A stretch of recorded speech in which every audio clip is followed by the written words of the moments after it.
예, 하나님 말씀 마태복음 27장 1절부터 보시겠습니다.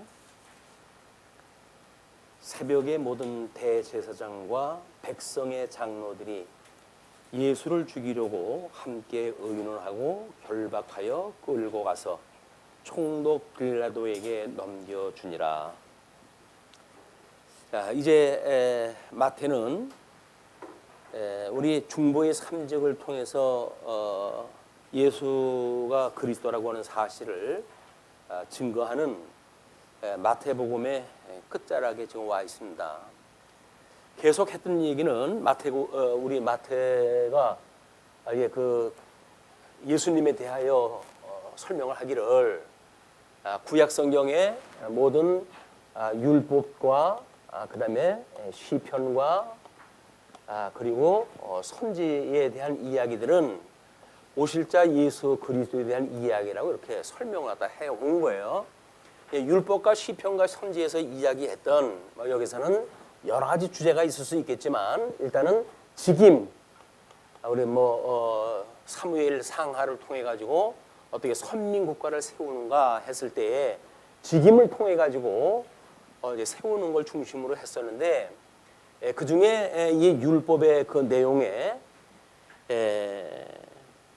대강령이 무엇인가 해가지고 예수님을 미혹에 빠뜨리려고 하는 유대인들이 질문을 갖다 합니다. 그때 예수님께서 이 강령은 이제 모든 너희의 목숨 이렇게 이야기를 해요. 예수님께서 목숨과 그 다음에 뜻을 다하여 하나님을 사랑하라 이렇게 이야기했다 했습니다. 그게 제일된 계명이라고 이렇게 이야기를 했는데 주보에 우리 4쪽의 율법의 강령에 대한 걸 그래서 요약으로 이렇게 소개를 해드렸어요.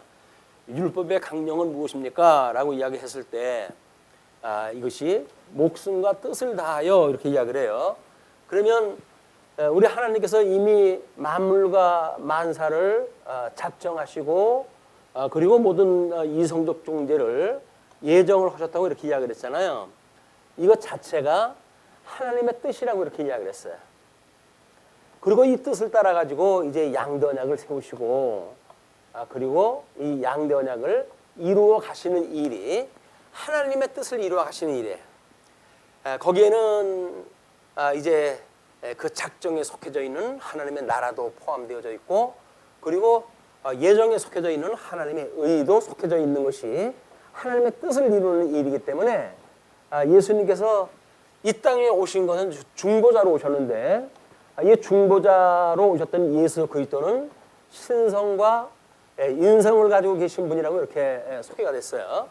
그러면 신성과 인성을 가지고 계신 그리스도께서 저 하나님의 작정을 이루시려고 이제 오신 건데 모든 구약은 예수님을 언약했던 내용이라 그랬죠. 그리스도를 언약을 했다. 메시아 언약이라고 이야기를 했고 신약성경은 예수가 그리스도라고 하는 사실을 이제 증거했던 내용인데 중보자로 어떤 예수 그리스도는 인성을 입으신 일들은 비하의 신분을 이루시는 일이에요. 비하의 신분, 낮아지는 신분을 이제 가지고 계시고 이걸 이루시는 일인데 비하의 제일 끝이 뭐냐면 십자가에 못 박아 죽으시고 음부에까지 내려가시는 일이 비하의 신분이에요. 그러니까 율법에서는 오실 예수 그리스도에 대한 증거라 그랬잖아요. 모든 것이 예표로서의 모형과 그림자다 이렇게 이야기했어요. 그림자다. 그러므로 이 예표로 보여줬던 것이 뭐냐면 오실 예수 그리스도에 대한 이야기란 말이에요.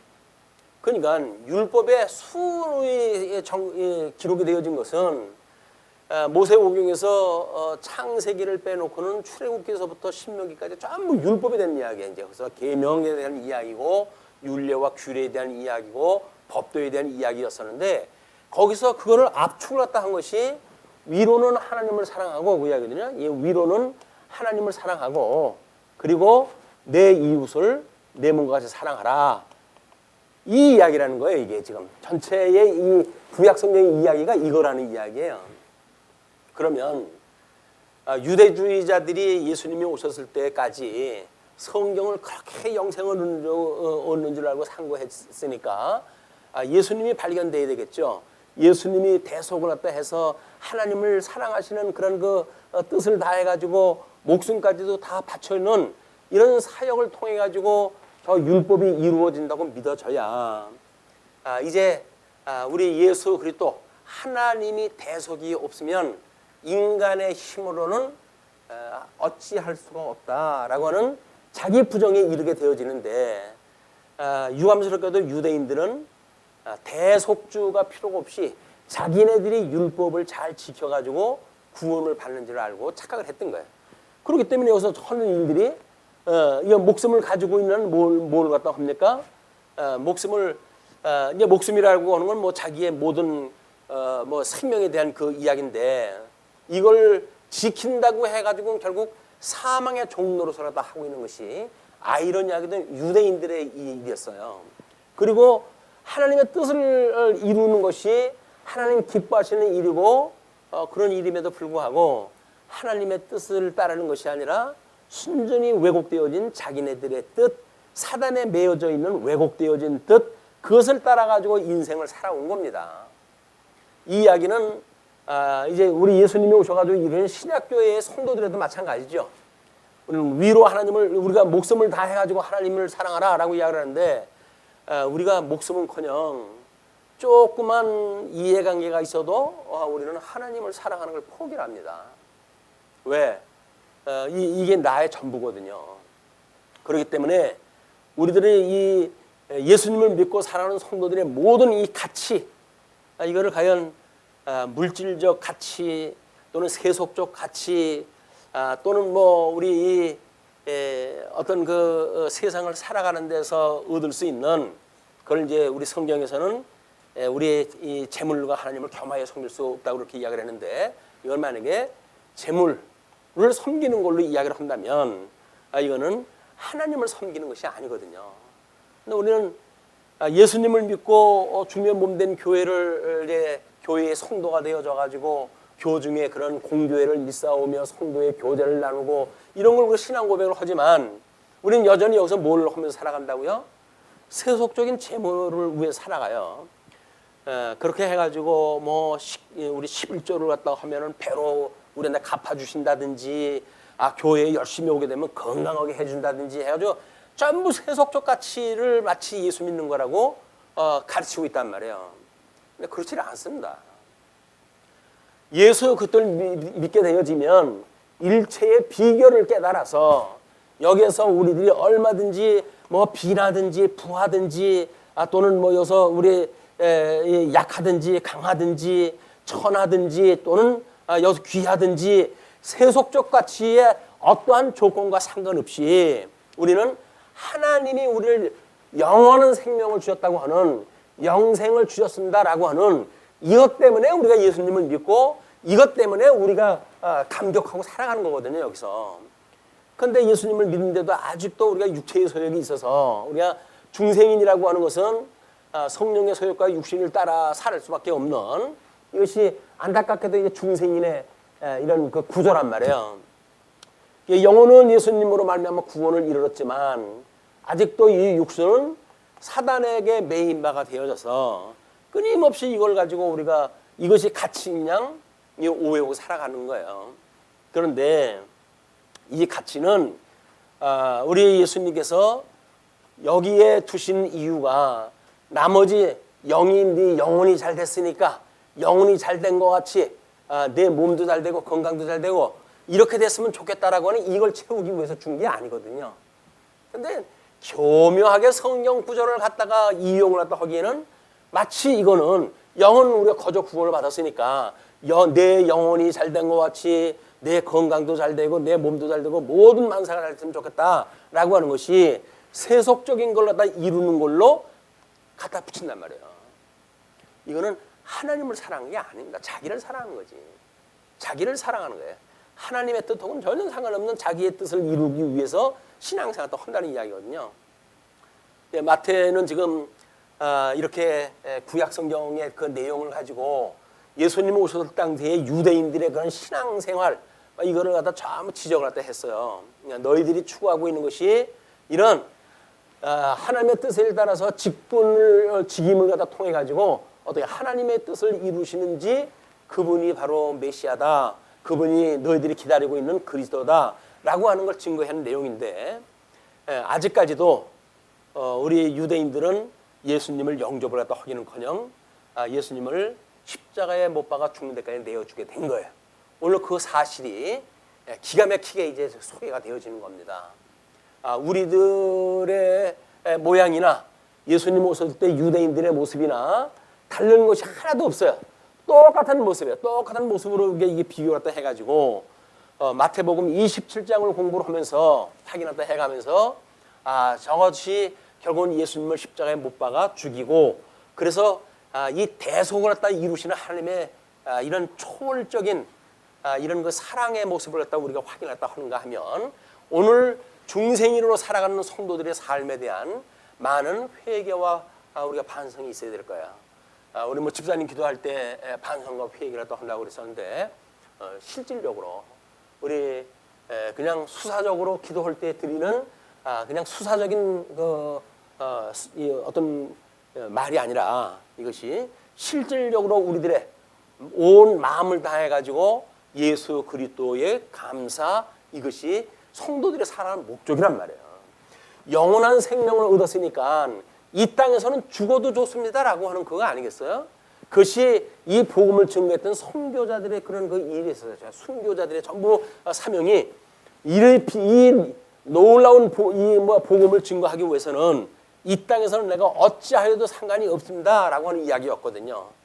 근데 우리는 뭐 예수님 믿은 거는 이제 따놓은 항상이고 그러니까는 플러스 알파 이렇게 해가지고 1+1으로 해가지고 철저하게 세속주의에 빠져가지고 신앙생활을 요식적인 행위 뭐 이렇게 예배드리고 내가 뭐 중생한 백성으로 고백하고 믿고 살아가면 되지라고 하는 간단한 이런 그 생각에 우리가 머물러 있는지도 모릅니다. 그래서 정말 내가 예수 그리스도와 함께 죽었는지 우리 주님이 목숨과 뜻을 다하여서 우리 구약의 모든 그런 율법을 갖다 다 이루신 분인지 이걸 한번 이제 우리가 확인을 해 갈 겁니다. 먼저 27장 1절로 2절 보시게 되면 거짓 교사들이 총독 빌라도에게 예수를 넘기는 사건이 소개가 되어져요. 그 오른쪽에 이번에는 성경 구절이라든지 뭐 그런 것들이 조금 길게 소개가 됐습니다. 그래서 빌라도는 이제 그때 당시에 유다, 사마리아, 이두메를 관할한 6번째 총독으로서 이 다베드리오 황제로부터 AD 26년에 총독으로 임명되었다. 그래서 예수님이 공생애를 시작할 때가 이제 30세니까 이제 그 미리 그때로부터 지금 우리 그 빌라도가 총독으로 이미 있는 때에 예수님이 이제 오신 거지요. 그 성경 구절로 해가지고 소개를 갖다 했으니까 한번 보시고 이것은 요한계시록의 두 번째 화에 해당되는 이 배경상 두 번째 화에 되어지는 왜 이 유대인들이 예수님을 믿지 아니하고 자기네들이 선조들이 그렇게 실패했던 그런 율법에 대해서 똑같이 반복을 또 허물어 해가지고 결국은 둘째 화, 이 둘째 화에 해당되어지는 배경이기도 하게 되어집니다. 어떻게 그들이 믿던 성전이 무너지는지 그거를 이제 우리가 살펴보게 되어지는 겁니다. 아직도 우리는 예수님이 돌아가실 때 성전이 무너지진 않았어요.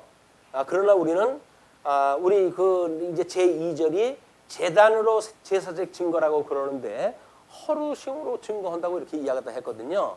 그렇기 때문에 우리는 이미 예수님이 돌아가시는 것은 성전을 하는 게 헐어버리신 걸로 이해가 되어지는 거예요.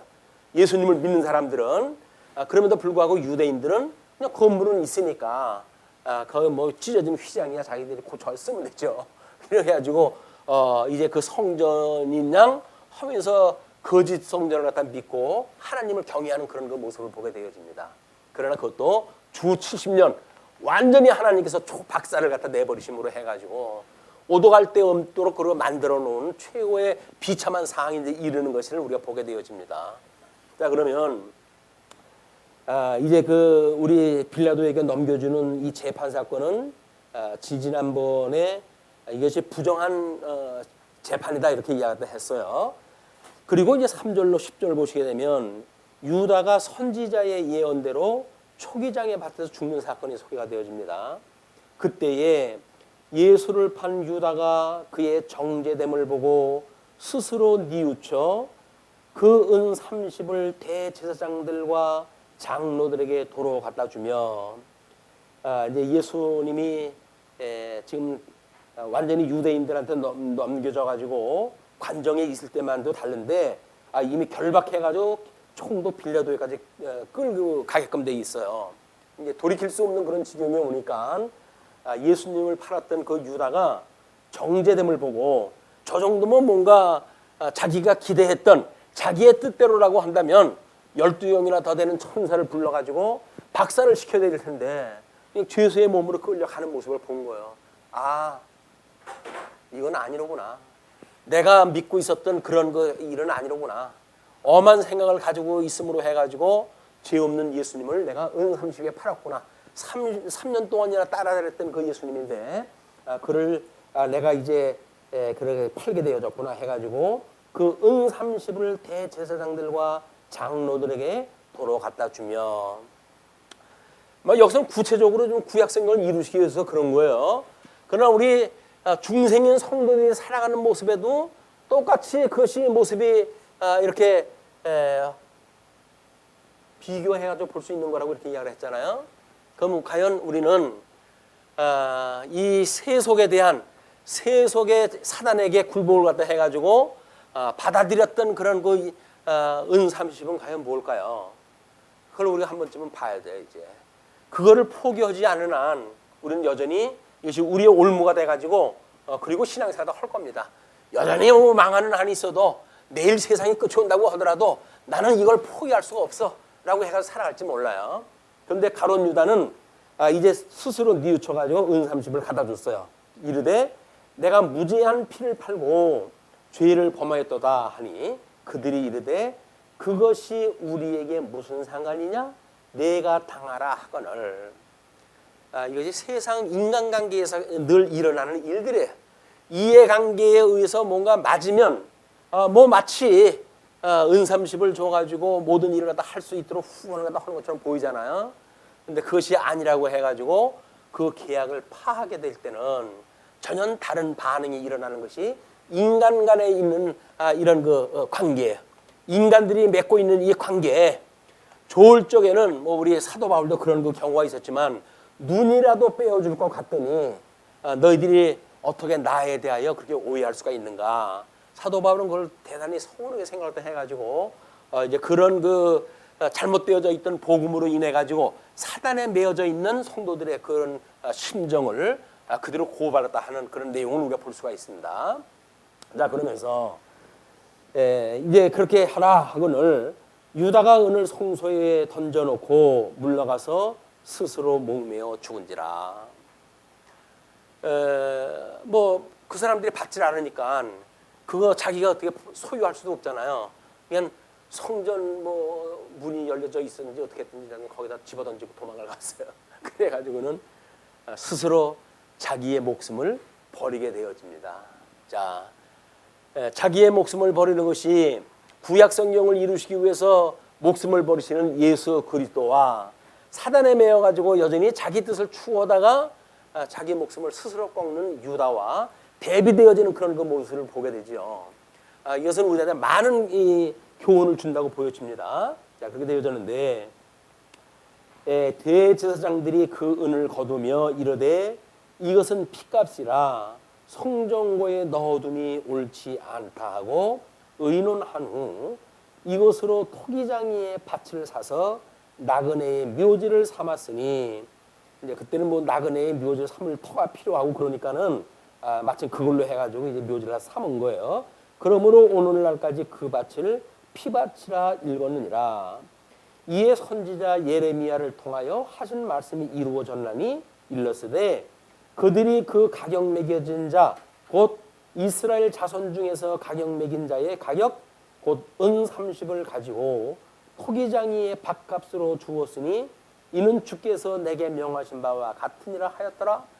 예레미야 선지자에 의해 가지고 이미 그 은30을 가지고 이 피값으로 해가지고 살 거가 예언되어져 있고 그걸로 이제 안 되기 때문에 그 은30을 가지고 토기장의 밥값으로 주는 일이 있도록 예언한 것이 있다 그 이야기예요. 이제 그것이 우리 10절까지 두 번째 그 문란으로 해가지고 피밭이라고 하는 그 이야기는 뭐 사도행전 1장 18절 19절로 보게 되면 그가 자살했을 때 창자가 터져서 죽었다는 등 뭐 이런 걸로 해가지고 이제 그 피밭에 대한 형상을 보여주기도 하죠. 예, 이 사본에 따라서는 스가랴 또는 이사야라고 이야기도 하고, 그다음에 스가랴서에서 보게 되면 11장 12절 13절 예레미야에서 이야기했던 것은 지금 이렇게 토기장에 이 밥값으로 주었다라고 했던 것이 이루었다 이렇게 이야기를 하는 내용들이에요. 그래서 구약 성경이 이미 언약되어진 대로 예수님은 십자가에 팔리게끔 해가지고 이방인 손에 넘겨지게 되어지고 그를 받았던 가룟 유다는 자기 목숨을 스스로 끊어가지고 결국은 피값으로 인해 가지고 살게 되어진 그런 토기장이의 밥값으로 이제 얻게 되어진 모습이 소개되어진 겁니다. 그러니까 지금 예수님이 오셔가지고 예수님 돌아가실 것까지는 전부 성경대로 이 사건이 이루어지는 거예요. 왜냐하면 모든 이 구약 성경은 오실 이 메시아에 대한 언약이기 때문에 그렇습니다. 이 메시아 언약, 기름 부음 받은 자가 우리 이 기름 부음 받은 자는 우리 왕정 이 정치를 할 때에는 어떻게 하나님께서 그 선민에 대한 나라를 이루어 가시는가라고 하는 것이 역사적인 내용이란 말이에요. 그러니까는 모세 한 사람을 불러가지고 신정 정치를 갖다 했던 때와는 또 다른 거예요. 그래서 이렇게 직임을 통해 가지고 왕정 정치, 이 왕정 정치를 통해 가지고 하나님 나라를 이루어 가시는 이런 모습을 구약 성경에서 자세히 설명이 되어져 있는데 그 나라에 대한 것이 결국은 메시아에 대한 언약의 내용이었다. 이제 그런 그 이야기입니다. 다음에 이제 세 번째 문단으로 해가지고 11절로 14절을 보시게 되면 거짓 지도자들의 고소에 따른 신문에 대답지 않으시는 내용이 소개가 되어져요. 예수께서 총독 앞에 섰음에 이제 빌라도 앞에 선 겁니다. 총독이 물어 이르되 내가 유대인의 왕이냐? 예수께서 대답하시되 내 말이 옳도다 하시고 대제사장들과 장로들에게 고발을 당하되 아무 대답도 아니하시는지라. 이에 빌라도가 이르되 그들이 너를 쳐서 얼마나 많은 것으로 증언하는지 듣지 못하느냐 하되 한마디도 대답하지 아니하시니 총독이 크게 놀라워하더라. 뭐 누구처럼 지금 묵비권 행사하는 게 아니에요. 왜냐하면 구약 성경에 언약되어져 있기를 이제 그거를 이루시기 위한 그런 그 까닭에 그런 겁니다. 그래서 왕권의 본질에 대해서는 요한복음에서 소개가 되어져 있고 입을 열지 않으심에 대한 건 이사야서에 대한 내용을 좀 우리가 봐서 53장 7절 내용을 통해 가지고 마치 잡혀가는 양과 같이 털 깎으러 가는 그 양과 같이 들리지도 않고 소리 내지 않았다라고 하는 모습을 잡혀간 거예요. 6월절 어린 양으로 돌아가신다고 한다면 그런 그 선지서의 예언대로 해가지고 예수님은 아무런 말씀이 없이 가셔야 돼요. 변명을 할 필요도 없어요. 변명이라고 하는 이야기는 자기의 정당성이 뭔가 훼손되어지거나 부정될 때 변명이 필요하거나 그렇게 하죠. 터무니없는 일로 답장 넣어 이미 답은 정해놓고 너는 네라고만 대답을 해.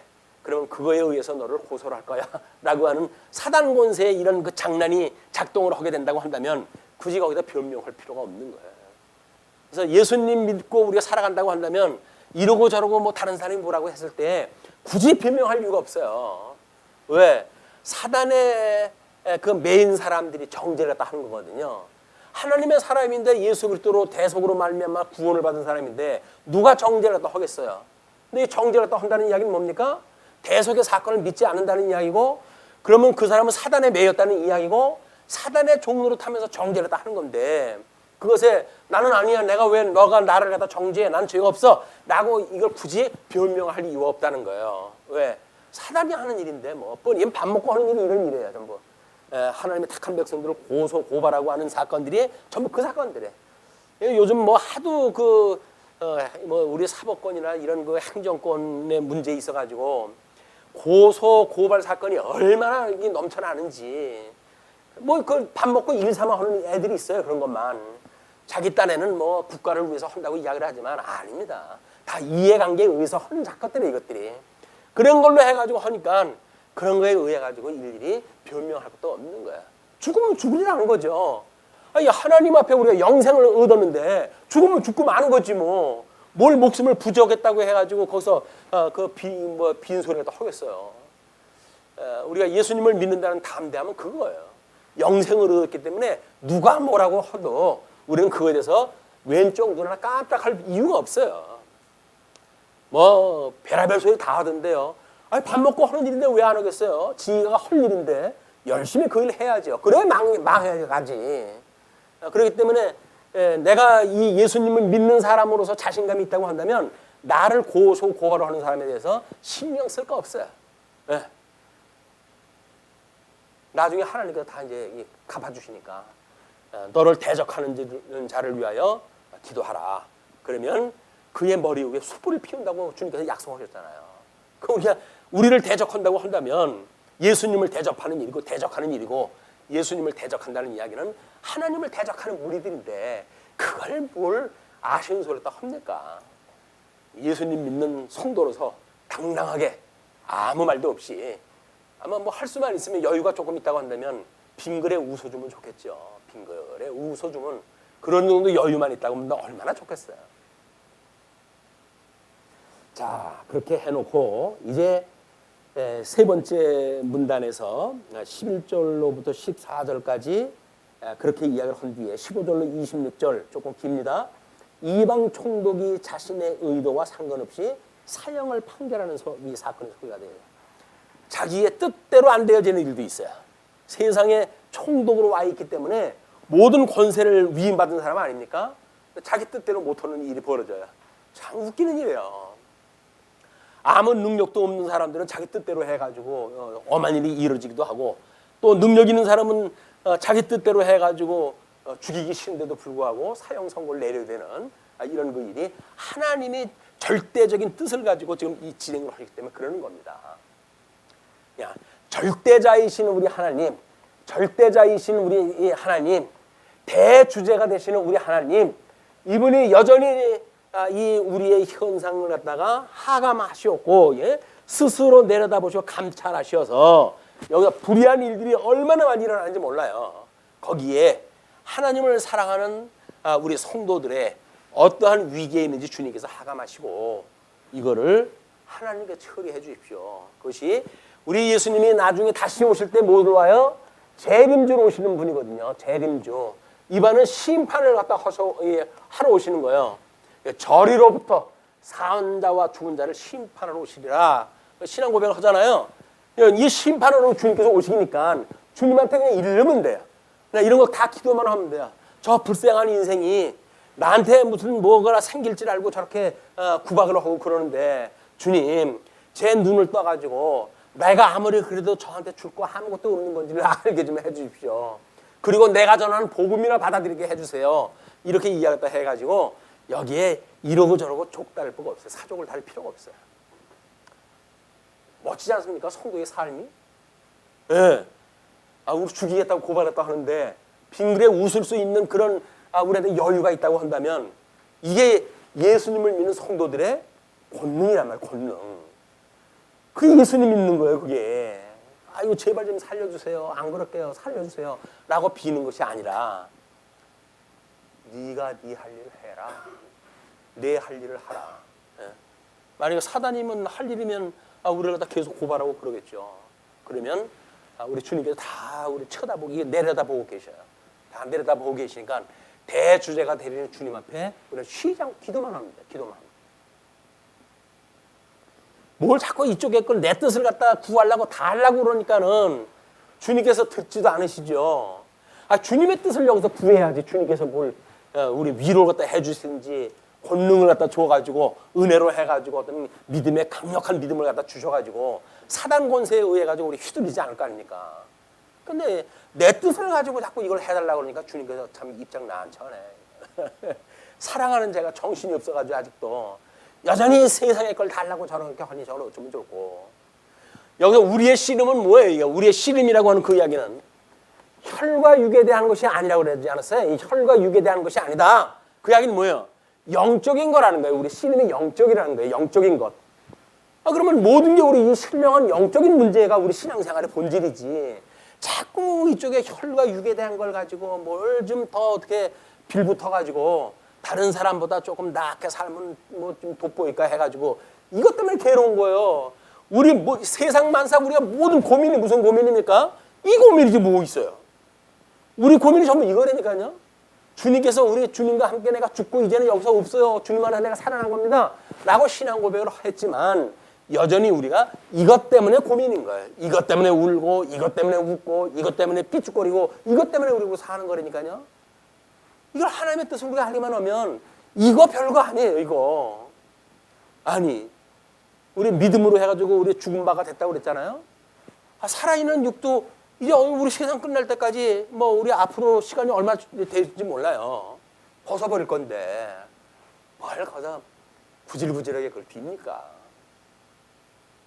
예수님을 믿지 않은 사람들도 적장 앞에 끌려갔을 때 담대하게 목숨을 갖다 거는 것이 사나이 아닙니까? 사나이.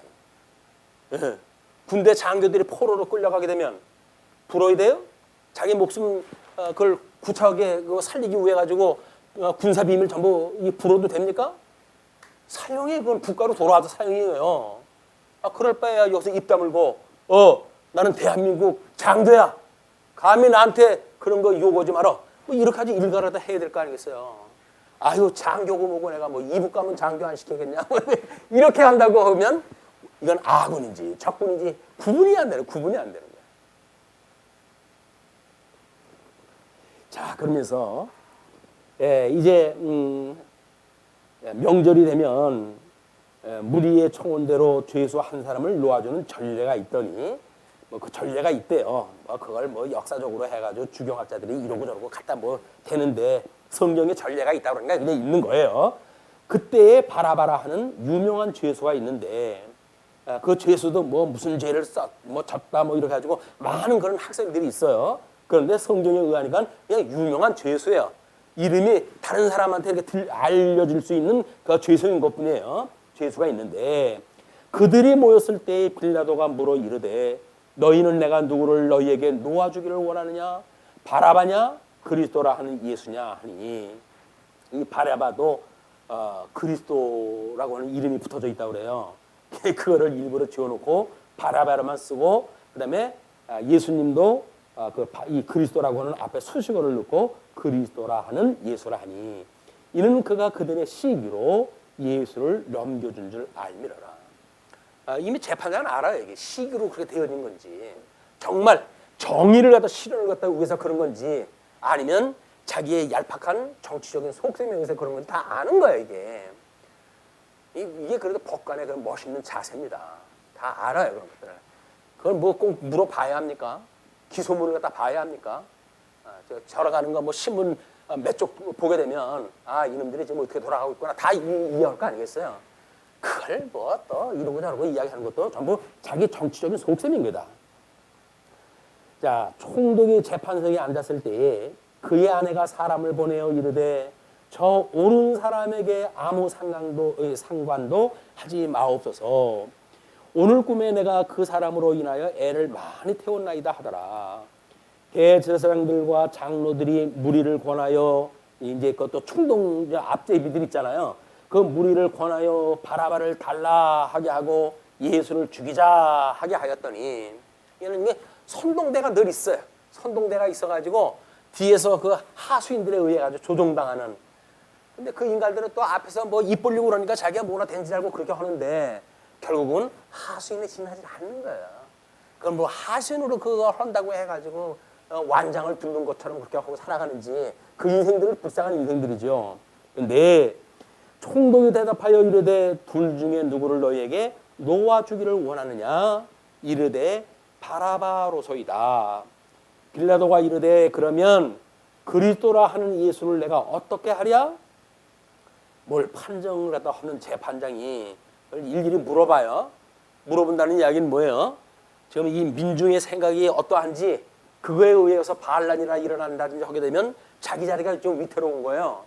결국은 자기 목숨 부지하기 위한 거예요. 다 그 총독도. 그러니까 자기 목숨을 지키려고 하는 자들의 이런 불쌍한 양상들을 우리가 보는가 하면 자기의 목숨을 다해가지고 하나님을 사랑하는 데 바치는 예수 그리스도의 그런 모양과 대비시켜가지고 볼 수가 있어야 돼요. 그래야 우리가 내 목숨을 부지하려고 해가지고 여기서 어떻게 살아가는지에 대한 우리 죄성을 우리가 깨닫게 되어진다.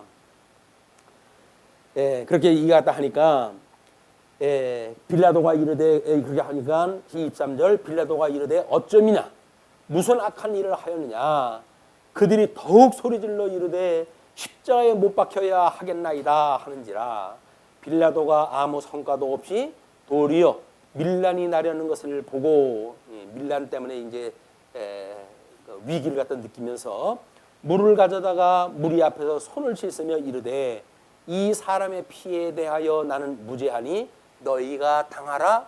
그 이야기는 뭐예요? 자기의 이미 무슨 고난을 포기라도 한 거예요. 손 씻으면 끝나나요? 총독의 재판권을 자기가 가지고 있는데 손 씻는다고 해서 불의한 판정을 한 것이 면죄를 받을 수가 없잖아요. 그래가지고 결국은 빌라도가 이제 무참하게 하나님 앞에 이 죄의 값을 받게 되어집니다. 백성이 다 대답하여 이르되 그 피로 우리와 우리 자손에게 돌릴지어다 하거늘 인간이 자기 목적을 위해 가지고는 끝에까지 가면 어디까지 간다고요? 그 피를 우리와 우리 자손에게 돌릴지어다 하는 데까지 가는 거예요. 그게 무슨 이야기인지 무슨 생각인지도 없어요. 지금 눈앞에 그 목적을 이루기 위해서는 그 후에 10년이 됐든 20년이 됐든 몇 년이 될지 모르겠으나 자기네들의 닥칠 그런 이 어떤 하나님의 벌이 무엇인지 생각할 여지가 없어요. 왜? 당장 지금 예수님을 죽이는데 돈이나 받고 그러는 거 아닙니까? 전부 명분에 의해 가지고 하수인 노릇을 다 하는데 그 일을 다 하게 되어지는 거죠. 자, 이에 바라바는 그들에게 놓아주고 예수는 채찍질하고 십자가에 못 박히게 넘겨주니라. 예수님이 결국은 이제 빌라도에게 판정에 의해 가지고 유대인들한테 잡아 죽일 수 있는 고난을 갖다 이제 준 거예요. 유대인들은 사내들인이라고 하는 그런 법정에서도 사람을 죽일 수 있는 사형권을 로마에서 가지고 있거든요. 근데 총독의 사형 선고가 내려졌기 때문에 자기네들이 갖다가 이제 죽일 일만 남은 거지요. 그것이 27절부터 31절까지 이야기입니다. 총독의 군병들이 예수를 관정해서 희롱하고 끌고 나가는 장면이 소개가 되어져요. 자, 이에 총독의 군병들이 예수를 데리고 관정 안으로 들어가서 온 군대를 그에게로 모으고 그의 옷을 벗기고 홍포를 입히며 가시관을 엮어 그 머리에 씌우고 갈대를 그 오른손에 들리고 그 앞에서 무릎을 꿇고 희롱하여 이르되 유대인의 왕이여 평안할지어다 하며 그에게 침 뱉고 갈대를 빼앗아 그의 머리를 치더라. 예수님이 지금 이 땅에 오셔가지고 온 거는 인성을 입고 오셨지만 이분이 어떤 분이라고요? 중보자이신 성자 하나님이시에요. 성자 하나님. 성자 하나님이신데 인성을 입고 이 땅에 오시니까 이 벌러지 같은 인간들이 예수님한테 이 망신을 주고 이런 일들을 갖다 보십시오. 얼마나 비참합니까 이게. 근데 이분이 왜 이래요? 왜? 이분이 지금 왜 이렇게 돌아가셔야 돼요? 이 피조되어진 인간들한테 이 수모를 당하면서 왜 이렇게 돌아가셔야 됩니까? 이게 하나님의 뜻이고 하나님의 뜻이 우리 위로는 하나님을 사랑하고 이웃을 사랑할 때 어떻게 사랑을 하라고 주님께서 가르쳐줘요? 내 몸과 같이 사랑하라고 해요. 내 몸과 같이. 그러니까 이 우리들의 이웃의 이거를 내 몸과 같이 사랑하라고 했던 이웃사랑 때문에 이 수모를 다 겪으신 거예요, 이게. 그럼 여기에 이웃사랑에 누가 포함되어져 있어요? 우리가 포함되어져 있는 겁니까? 우리를 위해서 이 수모를 당하고 계셨다니까요. 아니, 천지를 만드신 하나님이신데 하나님이 인간의 모습을 입고 이 땅에 오셨다고 해가지고 이 피조물인 인간들, 이 버러지 같은 인간들한테 이 수모를 당하는 것이 예수님 말씀 맞다나 12형이나 더 되는 천사를 데려다가 그냥 확 쓸어버리면 전부 불로 심판하다 할 수 있는 능력을 가지고 계신 분인데 오직 하나님의 뜻을 이루시기 위해서 어떻게 창세전에 이 예정을 예수 그리스도 안에서 선택되어진 자가 있고 이 그리스도 바깥에 유기하기로 되어진 사람들이 있는 거 아닙니까? 이걸 이루시는 게 하나님의 뜻인 거예요. 이 양변약으로 해가지고 주셨던 거는 우리 창조 사역을 통해서 주신 거기 때문에 그냥 복과 나라만 설명이 되어져 있잖아요. 근데 그거를 섭리를 갖다 해가시려면 어떻게 해야 돼요? 결국은 에덴 동산에 들여가지고 그들을 내쫓았을 때처럼 이것이 택자는 구원하는 표가 있어야 되는데 그것이 바로 예수 그리스도의 십자가의 이 죽으심입니다. 우리가 그걸 믿었기 때문에 구원에 이르는 거예요. 나머지 예수님을 수모를 갖다 주고 이 망나가내로 망나가내로 하는 이런 인간들은 지금 뭐로 한다는 이야기예요? 예수님을 반대편에 있는 자들, 사망 권세의 그런 그 자들. 그래서 저 첫날서부터 있었던 저 뱀, 옛뱀이요 마귀요 사단으로부터 로마의 제국으로부터 지금 또 뭐 우리 유대인들한테 다시 넘어갔던 이런 온 짐승들이 다 모여가지고 지금 이 어마어마한 일을 갖다 지금 하고 있는 거예요 지금. 이 일이 보통 일이 아닙니다. 예수님을 십자가에 죽인다는 일은 저 첫날에 있었던 아담을 미혹했던 그 아담이 그 옛뱀으로부터 요한계시록 옛뱀을 뭐라 해요? 옛뱀이요 곧 마귀요 사단이라고 이야기를 하잖아요. 그 사단의 권세가 로마 제국 뭐 우리 물에서 올라온 짐승, 땅에서 올라온 짐승 이런 걸 통해서 전부 이 역사가 다 해가는 거예요 이게. 지금 우리들을 갖다가 이 어떤 그 미혹을 갖다 지금 사단이 육신의 소욕을 갖다 쏙닥쏙닥 해가지고 우리한테 미혹을 갖다 합니까? 깨어 있지 않으면 우리가 언제 넘어갈지 몰라요.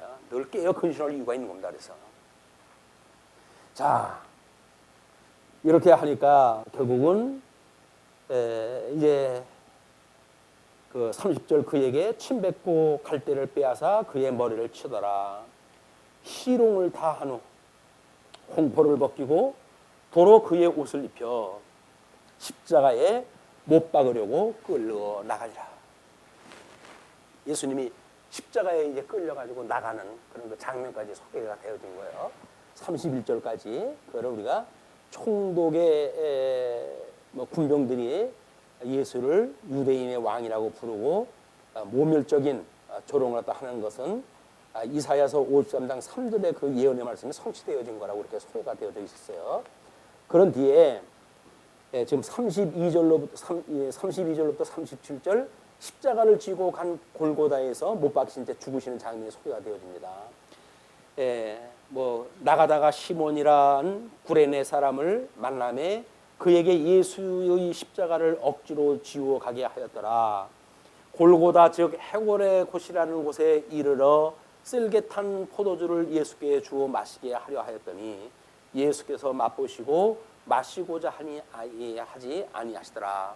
이는 지금 이 쓸개탄 포도주라는 이야기는 한마디로 뭔가 그 통증을 갖다 이제 눌러주는 이런 그 작용을 딱 한 거기 때문에 예수님께서 기꺼이 그걸 포기하시고 성한 정신으로 그냥 못을 박혀가지고 돌아가시게 되어지는 겁니다. 물론 그것도 우리 옆에 우리 표에 나와져 있지만 쓸개탄 포도주는 시편 69편 21절 말씀을 반영을 한 거고 나중에 그 제자 예수님 옷을 제비 뽑는 거는 시편 22편 18절 말씀을 이루는 모든 구약성의 언약이 이루어지는 사건들이에요. 그들이 예수를 십자가에 못 박은 후에 그 옷을 제비 뽑아 나누고 거기 앉아 지키더라. 그 머리 위에 이는 유대인의 왕 예수라 쓴 죄패를 붙였더라. 이때에 예수와 함께 강도들이 십자가에 못 박히니 하나는 우편에 하나는 좌편에 있더라. 지나가는 자들은 자기 머리를 흔들며 예수를 모욕하되 이르되 성전을 헐고 사흘에 짓는 자여 내가 만일 하나님의 아들이어든 자기를 구원하고 십자가에서 내려오라 하며 그래서 전부 이런 총기가 없는 영적으로 죽어져 있는 사단의 매인자들의 특징은 다 뭡니까? 이 혈육에 의한 관점으로 보는 거예요. 혈육의 관점으로 다 보는 거예요. 그러나 예수님은 정말 이제 그 어린 양으로 돌아가심으로 해가지고 제단이 헐어지고 그리고 새롭게 부활하심으로 해가지고 성전이 지어지는 모습이 이제 소개가 되어지는 겁니다.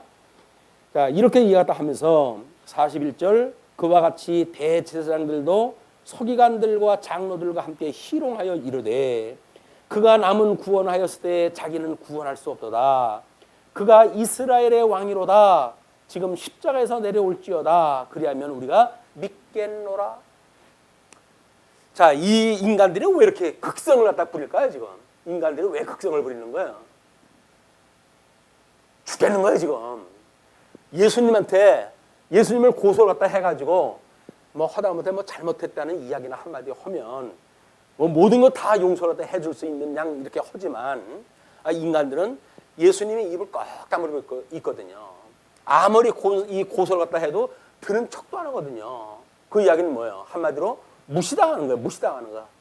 너희들하고 상종을 할 내가 그런 지금 입장이 아니다. 무시를 갖다 하니까 인간들이 그렇게 고발했다 해가지고 이 악을 갖다 인들어 쌓고 하는데 근데 예수님이 아무 얘기도 안 하는 거예요. 그때 이들이 나타나는 게 뭘까요? 그게 비난이에요. 비난. 이것이 우리 이제 신앙생활도 마찬가지입니다. 신앙생활도 할 때 막 고사를 다 해가지고 저쪽 이야기다 하거든요. 소문이 들어가서 알만도 한데 저희 건데 아무것도 아무런 그 들은 척도 안 해.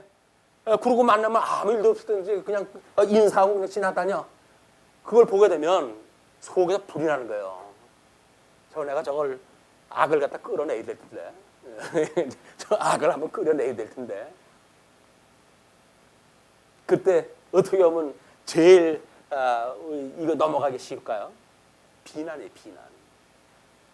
거기에 뭐 가족, 부모, 형제 끌어다가 비난을 하게 되면 혈육관계에 있었던 사람인데 그걸 가만히 있겠어요. 그러니까 올라가지고 끝내 넘어가게 되면 시험에 드는 거예요. 이제 시험에 들어가지고 악의 물이 들고 혈과 육의 전쟁을 벌이는 거예요. 네가 잘냈니 내가 잘냈냐고. 만약에 싸웠다 한다면 똑같은 거지. 뭐 잘나고 못나고 어디 있어요. 그래서 우리가 우리를 대적하는 자들, 우리를 공격하는 자들 이거에 대해서는 일고에 한마디로 할 이유가 없다. 그냥 가만히 있으시면 돼요. 가만히 있으면. 불쌍하니까 그를 위해서 기도를 다 하시고 위로를 다 하실 수 있으면 위로를 해주시고. 그렇게 사시면 힘들어요. 아무개 씨 그렇게 살면 힘들어요. 이 세상. 마음 편하게 사셔야지. 그렇게 남을 갖다 해코지하고 그러려고 그러면 내가 얼마나 그게 악을 쌓는 일인데 잠깐 왔다 가는 인생인데 왜 그러고 사세요. 그러지 마세요. 권면하다 해줘야 돼요. 그걸 모르니까 그러거든요. 그게 나중에 죄값을 어떻게 치는지 모르니까 그 짓이라도 하거든요. 위로하다 할 이유가 있는 거예요. 그것이 제일 좋은 이유는 우리 예수님을 소개하는 거지. 예수님 믿으시고 예수님도 그런 고난을 당하셨답니다. 그러나 우리의 고난을 대신하셨던 그 예수님이기 때문에 예수님을 믿으면 이런 그 일들이 용서를 받으니 예수님 믿고 구원 받으세요. 복음을 증거해 마지막 우리의 복음을 증거하는 일입니다. 자, 이제 그렇게 해가지고 결국은 43절 그가 하나님을 신뢰하니 하나님이 원하시면 이제 그를 구원하실지라 그의 말이 나는 하나님의 아들이라 하였도다 하며 함께 십자가에 못 박힌 강도들도 이와 같이 욕하더라. 저기서 함께 욕한 걸로 되어져 있죠. 누가복음에는 한쪽 강도는 이제 뭐 예수님 편들고 한쪽 편 반도는 또 뭐 욕을 갖다 했다고 나와서 구분되어져 있는데 여기서는 함께 다 욕한 것으로 그 정리가 되어져 있어요. 왜냐하면 지금 예수님을 고발하는 사건을 하기 때문에 그러는 거예요. 거기서 뭘 한 사람은 그것도 아닌데요. 왜 누가복음은 아닌데 이렇게 썼어요. 이런 거 따지면 성경이 지금 어떤 구조로 되어져 있는지 모르기 때문에 그런 이야기예요. 다 묶어가지고 똑같은 이야기를 다 해야 되는데 왜 각 성경이 다릅니까? 라는 걸 가지고 이야기하는 사람들이 있기 때문에 우리는 이미 이 네 가지 복음서가 다 달라고 그랬잖아요. 직임, 신분, 사역, 이 품위 이거 가지고 다 다른 이 주제를 가지고 지금 이 기록을 갖다 했으니까 그 기자는 그걸 설명하기 위해서 그렇게 했는데 그걸 왜 똑같이 써야 된다고 지가 주장을 해요. 지가 뭐라고.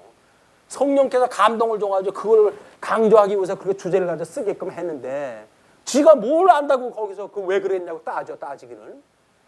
예수님 믿지 않으니까 따지는 거지. 예수님 믿으면 성경 따지지 않습니다. 그냥 성경이 가는 데까지 가는 거야. 이게 우리 믿음의 선배들이 했던 거야. 그거를 또 뭐 비아냥대면서 무식해가지고 맨날 하나님한테 뭐 죽은 다음에 하나님한테 가서 물어본다는 둥 이런 쓸데없는 소리나 하고 대답도 못 해주고 그런다고. 대답을 못 해주는 것이 안 해주는 거예요. 지한테 그걸 왜 이야기할 때 해줘? 복음을 깨닫게 되면 다 알게 되어진 답인데 왜 그것만 가르쳐줄 이유가 뭐가 있어요? 우리는 합리적인 질문을 뭐 대답하기 위해서 이러고 저러고 하는 거 궁색해요. 궁색해. 예수님을 믿게 되어지게 되면 다 알게 돼요. 그냥 하나님의 뜻이 그렇게 설명이 되어진 거야. 이거 알게 돼요. 그를 뭐 합리적이고 어쩌고 저쩌고 해가지고 신학에 대한 걸 이상한 쪽으로 끌고 가는 사람들은 경계해야 된다 오히려. 자, 그러면서 45절로부터 50절 끝까지 끝에 예수께서 성경을 응하시며 조롱 가운데 운명하시는 장면이 소개가 되어져요. 제6시로부터 온 땅에 어둠이 임하여 제9시까지 계속되더니 제9시쯤에 예수께서 크게 소리질러 이르시되 엘리 엘리 라마 사박다니 하시니 이는 곧 나의 하나님 나의 하나님 어찌하여 나를 버리셨나이까 하는 뜻이라. 거기 섰던 자 중 어떤 이들이 듣고 이르되 이 사람이 엘리야를 부른다 하고 그 중에 한 사람이 곧 달려가서 해면을 가져다가 신 포도주에 적시어 갈대에 꿰어 마시게 하거늘 그 남은 사람들이 이르되 가만두라 엘리야가 와서 그를 구원하나 보자 하더라. 예수께서 다시 크게 소리 지르시고 영원히 떠나시니라. 우리 예수님 그래 돌아가셨어요. 아무 말씀도 안 하시고 나중에 하셨던 말씀이 가상칠언이라고 이렇게 한 게 있어요. 우리 주보 그 맨 위에 보시게 되면 가상칠언 그것을 이제 그 아버지여 저희를 사하여 주옵소서 누가복음에는 그렇게 되어져 있는 것이 첫 번째 이야기고 내가 진실로 내게 이르노니 내가 오늘 내가 나와 함께 낙원에 있으리라 라고 해서 누가복음에 소개되었던 그 내용이 두 번째 이야기고 그 다음에 여자여 보소서 아드니이다 라고 했던 요한복음에 나와져 있던 그 내용이 세 번째 내용이고 지금 본문에 나와져 있는 어둠 후에요. 이거는 지금 3시간까지 십자가에 매달려가지고 3시간까지의 어둡기 전에 있었던 그 사건은 마태는 전부 생략을 갖다 했어요. 그리고 지금 어둠 후가 시작되어졌을 때 엘리엘리라마 사박다니 했던 것은 시편 22편 1절 말씀을 소개한 것이고 그리고 내가 목마르다 라고 해서 요한복음에 소개됐던 내용도 제외가 되어졌고 다 이루었다라고 했던 요한복음의 내용도 이제 제외가 되어졌고 곧바로 내 영혼을 아버지 손에 부탁하나이다 라고 한 것으로 끝이 났어요. 그런데 내 영혼을 아버지 손에 부탁합니다 라고 했던 내용이 뭐라 그랬어요? 유대인들의 전통적인 저녁 기도문이에요. 저녁 기도문. 그러니까 우리가 잠자리에 들 때 하나님 오늘도 하루 종일 저의 이런 일거수일투족 은혜 가운데 붙들어 주심을 감사합니다. 이제는 잠자리에 들게 됩니다. 제 영혼을 주님 앞에 의탁하오니 제 영혼을 맡아 주옵소서. 왜? 죽을 때 우리 눈 감고 있다가 이거 버려질지도 모르거든요. 그러니까 우리가 우리 주님 앞에 마지막으로 부탁을 드리는 거야. 기도를, 저녁 기도를. 아유 뭐 이 나이에 내가 왜 죽어? 내일 멀쩡하게 살아날 텐데. 그런 걸 오만한 생각 갖지 마시고 하나님이 언제라도 뵙게 되면 죽는 거예요. 그러면 우리 영혼을 끊임없이 주님 앞에 맡기는 훈련이 필요하다. 저녁 잠자리에 들 때마다 주님 제 영혼을 부탁합니다. 부탁을 하시고 마지막 기도를 딱 하시고 잠자리에 드시게 되면 편안한 잠자리가 될 것 같아요. 자, 그런 그 내용에 대해서 우리 주보의 아래쪽에 보시게 되면 그 신약 성경 기록전에 지금 이걸 이야기했던 내용들이 있었던 내용들이죠. 그렇기 때문에 구약 성경 구절 인용해서 실제를 갖다 보게 되면 뭐 이런 여러 가지 사례들이 있어요. 그 사례들이 있는데 맨 끝에 설명만 한번 보시죠. 예수님이 운명하시기 3시간 전은 십자가에 달리신 지 3시간이 지난 후이다. 정오가 되면서 온 땅이 어두움에 휩싸이자 예수님은 잠시 침묵했다가 어두움이 거친 후 다시 입을 여신다. 엘리 엘리 라마 사박다니 그거는 나의 하나님 나의 하나님 어찌하여 나를 버리셨습니까? 라는 뜻의 아람어이다. 메시아의 마지막 탄원은 꽤나 믿업지 못한 불신인 아버지여, 그 불신의 표현같이 보이지만 실은 시편 22편 첫 구절을 인용한 것이다. 가상 7원의 마지막 말씀인 아버지여 내 영혼을 아버지 손에 맡기나이다 라는 탄식의 기원도 시편 31편 5절의 말씀이 인용인데, 빨간 글씨로 쓴 부분입니다.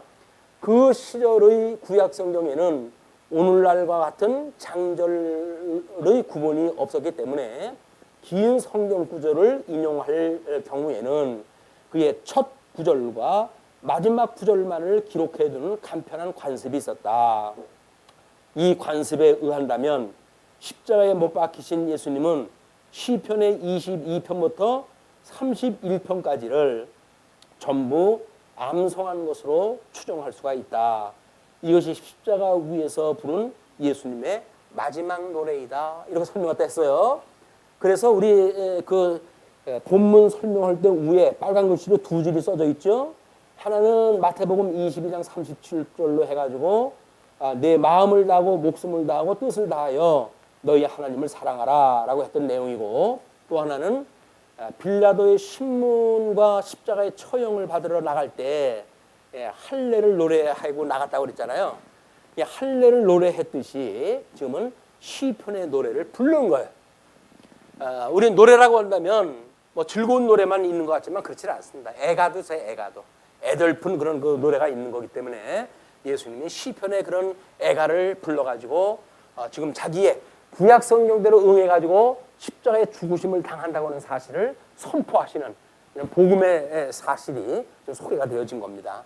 이런 그 내용을 통해서 예수님이 지금 돌아가셨던 사건은 철저하게 구약의 이 메시아 언약을 이루셨던 사건이고, 그러므로 십자가의 죽으심으로 우리 마태가 지금 소개하고 싶었던 건 뭐예요?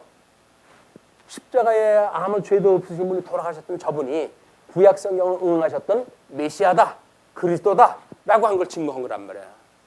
이걸로 해가지고 이제 우리 제1절 제물로 제사적 증거에 대한 내용이 다 소개가 되어지고, 이게 제2절 가게 되면 제단으로 제사적 증거하는 내용이 소개가 되어집니다. 그래서 그 3절로 이제 또 넘어가게 되면 제사장으로 제사적 증거하는 내용이 소개가 되어졌고, 그래서 다음 시간에 지금 27장 51절서부터 해가지고 나머지 28장 내용까지 해가지고 어린 양으로 돌아가셨던 이 예수님께서, 이 어린 양으로 돌아가셨던 이 예수님께서 어떻게 성전으로 이제 부활을 갖다 하시고, 그리고 대제사장으로 해가지고 승천을 갖다 하시는지 이 내용을 이제 우리가 공부하게 되어 있는 거예요. 승천. 이거는 부활. 이거는 죽으심. 예. 어떤 것 하나 구약의 언약대로 이루어지는 것이 없는 것이 없어요. 다 구약의 언약대로 해가지고 돌아가시는 사건이 실체적으로 구약 성경에서는 뭐 이것이 성전, 눈에 보이는 이 성전을 이야기를 하지만 예수님의 몸이 사흘 만에 다시 부활하시는 것, 이것이 성전의 회복을 갖다 의미하는 것이다. 또 이 대제사장, 이거는 하나님 나라에 직접 올라가심으로 해서 보좌에 올라가서 우자하러 올라가실 거 아닙니까? 그것이 대제사장을 지금 소개하는 그런 내용이다. 그래서 어린 양으로 돌아가셨던, 제물로 돌아가셨던 예수님, 성전으로 부활하셨던 예수님, 그 다음에 승천하셨던 제사장으로 승천하셨던 예수님, 그 내용에 대한 것이 다 공부가 되어지는 겁니다. 자, 그러면 기도하시죠.